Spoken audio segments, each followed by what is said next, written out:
नमस्कार दोस्तों, स्वागत है आप सभी का एसएसजी गुरुकुल के इस ऑफिशियल यूट्यूब चैनल पे। दोस्तों आज आपके साथ में एक और इम्पॉर्टेंट अपडेट के साथ में जुड़ रहे हैं। मिनिस्ट्री ऑफ रेलवेज की तरफ से आप लोगों के लिए बहुत सुनहरा मौका है। एक ऑफिशियल नोटिफिकेशन आ चुकी है। आरपीएफ एसआई और आरपीएफ कांस्टेबल की जो लोग तैयारी कर रहे थे उनके लिए वैकेंसी आ चुकी है और ये 2024 आपके लिए बहुत सुनहरा होने वाला है।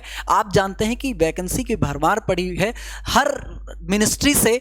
आप देख रहे होंगे हर मिनिस्ट्री से आपको क्या नोटिफिकेशन आज या कल में देखने को मिल ही रही है। आप बढ़िया से तैयारी करिए और चीजों को समझिए। तो चलो दोस्तों, हम लोग सबसे पहले जो बात करेंगे वो आज जो बात करने वाले हैं आरपीएफ एसआई और कांस्टेबल की जो वैकेंसी आई है उसके बारे में दोस्तों बात करने वाले हैं। ये आपके सामने जो ऑफिशियल नोटिफिकेशन है उसका पीडीएफ है और हम इसको देखने की कोशिश करेंगे। इस पीडीएफ के अंतर्गत आप जानते हो कि बहुत सारी चीजें आपके यहाँ पर लिखी हुई हैं और बहुत सारे चेंजेस, बहुत सारे बदलाव आपके पैटर्न में हुए हैं। ठीक है, आपके पैटर्न में हुए तो सारी चीजें हम लोग पीपीटी के माध्यम से अंदर समझेंगे, उसके माध्यम से हम लोग अंदर समझेंगे, क्योंकि आपके नोटिफिकेशन में आपकी पीडीएफ में बहुत सारी चीजें हैं जिनको हम लोग समराइज करके आपको चीजों को समझाने की कोशिश करेंगे। तो समझना हम चीजें आपको क्या समझाना चाह रहे हैं। देखिए, सबसे पहले तो आपको पता होना चाहिए कि कितनी पोस्ट आपकी निकल कर आई हैं। तो आप कहोगे आरपीएफ एसआई के लिए आपकी 250 पोस्ट, ठीक है, आरपीएफ कांस्टेबल के लिए आपकी 2000 पोस्ट निकल कर आई हैं। मतलब टोटल जो आपकी पोस्ट हैं वो 2250 हैं। ठीक है, 2250 पोस्ट के साथ में ये वैकेंसी आपकी आ चुकी है। इसके साथ साथ अगर हम बात करें कि भर्ती की प्रक्रिया क्या है, तो भर्ती जो आपकी होगी वो 3 प्रक्रियाओं में होगी। पहले सीबीटी होगा यानी कंप्यूटर बेस्ड टेस्ट होगा, फिर पीटी होगा यानी फिजिकल एफिशिएंसी टेस्ट होगा और उसके बाद में आपका डॉक्यूमेंट वेरिफिकेशन यानी डीवी होगा और उसके बाद आपकी फाइनल मेरिट जाएगी, आपका सिलेक्शन हो जाएगा,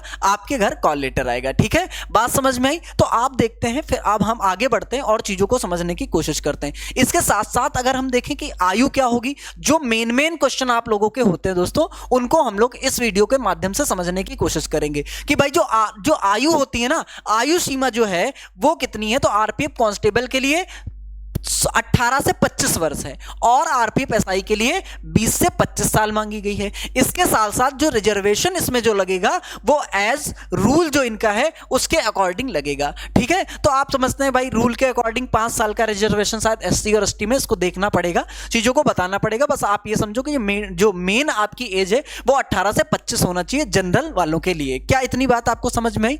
अब हम अगर हाइट की बात करेंगे, अगर फिजिकल मेजरमेंट टेस्ट देखेंगे तो हाइट में क्या होनी चाहिए मेल की, वो कितनी होनी चाहिए?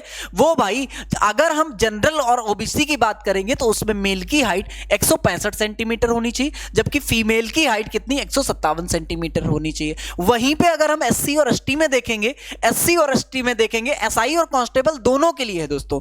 अगर हम मेल के लिए देखेंगे तो 160 सेंटीमीटर और फीमेल के लिए 152 सेंटीमीटर यहां पर हाइट मांगी गई है। इतनी बात दोस्तों समझ में आई? आप कहेंगे जी सर इतनी बात समझ में आ चुकी है। अब हम आगे अगर बात करें कांस्टेबल के लिए, ठीक है, सॉरी चेस्ट के लिए यानी सीना कितना होना चाहिए, तो जनरल और ओबीसी के लिए नॉर्मल जो सीने की लेंथ होनी चाहिए वो कितनी होनी चाहिए, ब्रेथ होनी चाहिए, कितनी होनी चाहिए? तो आप कहोगे 80 होनी चाहिए। ठीक है, 80 सेंटीमीटर होनी चाहिए। एक्सपेंडेड जो होना चाहिए वो 85 सेंटीमीटर होना चाहिए। जनरल और ओबीसी के लिए अगर सीने यानी चेस्ट की बात करेंगे, एससी और एसटी में अगर देखेंगे तो नॉर्मल जो होना चाहिए वो 76.2 यानी 76.2 सेंटीमीटर और एक्सपेंडेड जो होना चाहिए वो 81.2 सेंटीमीटर होना चाहिए। तो क्या दोस्तों इतनी बात आपको समझ में आई? इसके साथ साथ आपका जो मेन चीज है एसआई और कांस्टेबल के लिए सिलेबस में आपको क्या क्या चीजें पढ़नी है। देखो दोस्तों, अगर बात करें तो 120 क्वेश्चन आते हैं। तो आपका सिलेबस तो आप एक तरीके से कह सकते हैं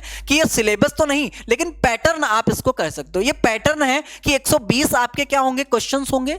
हर क्वेश्चन 120 क्वेश्चन आपके होंगे, हर क्वेश्चन आपका 1 नंबर का होगा। उसके साथ साथ जो आपकी टाइमिंग होगी वो 90 मिनट की टाइमिंग होगी, 90 मिनट की दोस्तों टाइम होगी। भाई क्वेश्चन आपके 120, तो जीए के जो क्वेश्चन होंगे, जनरल अवेयरनेस के क्वेश्चन होंगे वो 50 क्वेश्चन नहीं 50 क्वेश्चन आपसे पूछे जाएंगे।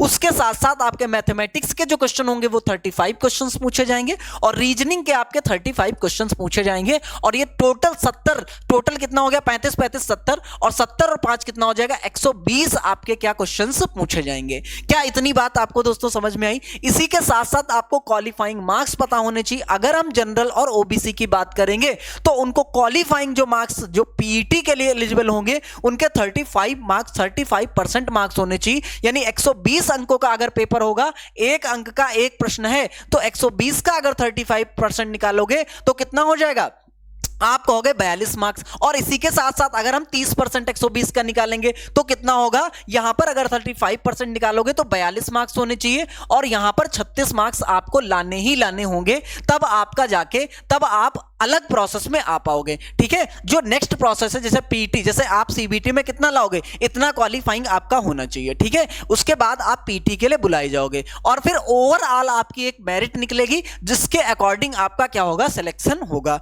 ठीक है, चलो अब हम लोग आगे बढ़ते हैं। अगर हम पीटी की बात करेंगे, जब आप इतने मार्क्स ले आएंगे तो पीटी में आपको जब बुलाया जाएगा तो एसआई के लिए जो रनिंग मांगी गई है वो मेल के लिए 1600 मीटर 6 मिनट 30 सेकंड में मांगी गई है, और फीमेल के लिए 800 मीटर 4 मिनट में मांगी गई है। 1600 मीटर 6 मिनट 30 सेकंड किसके लिए, एसआई के लिए। फीमेल के लिए आप देखोगे 800 मीटर 5 मिनट में मांगी गई है। इसी के साथ साथ अगर लॉन्ग जंप की दोस्तों बात करेंगे तो मेल के लिए 12 फीट और फीमेल के लिए 9 फीट मांगी गई है। हाई जंप अगर देखेंगे यहां पर एसआई के लिए देख रहे हैं, मेल के लिए 3 फीट और 9 इंच मांगी गई है, और फीमेल के लिए 3 फीट मांगी गई है। ये आपका पीटी में ये सारी चीजें आपकी होंगी। फिर कांस्टेबल के लिए अगर रनिंग देखें तो रनिंग में मेल 1600 मीटर 5 मिनट 45 सेकंड में दौड़ना चाहिए, फीमेल 800 मीटर 3 मिनट 40 सेकंड में जानी चाहिए। और इसी के साथ साथ अगर लॉन्ग जंप की बात करेंगे किसके लिए, कांस्टेबल के लिए, तो आप कहोगे मेल 14 फीट और फीमेल 9 फीट हो जाएगी। और हाई जंप की बात करेंगे